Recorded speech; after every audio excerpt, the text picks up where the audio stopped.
ഏറ്റവും കൂടുതൽ സൈബർ ആക്രമണം നടക്കുന്നത് സ്ത്രീകൾക്കെതിരെയെന്ന് പ്രതിപക്ഷ നേതാവ് വി ഡി സതീശൻ.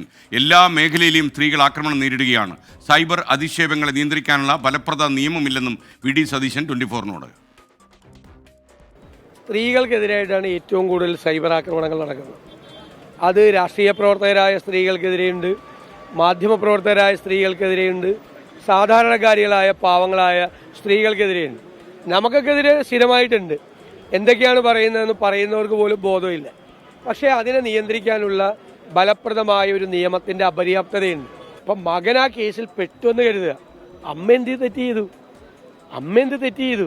എത്ര പേരുടെ മക്കൾ പോകുന്നു, അവരാരും അറിയുന്നു പോലുമില്ല. എത്ര പേര് ചെയ്യുന്നു? അതിന് മാതാപിതാക്കളെ കുറ്റപ്പെടുത്തിയിട്ട് എന്താ കാര്യം? അപ്പം അത്തരം ഒരു തരത്തിലുള്ള ഒരു രീതിയെ, പ്രത്യേകിച്ച് സ്ത്രീത്വത്തെ അപമാനിക്കുന്ന തരത്തിലുള്ള ഒരു നടപടിയെയും ഞങ്ങൾ പ്രോത്സാഹിപ്പിക്കില്ല. ശ്രദ്ധയിൽപ്പെട്ടിയ അവർക്കെതിരെ നടപടിയാണ്.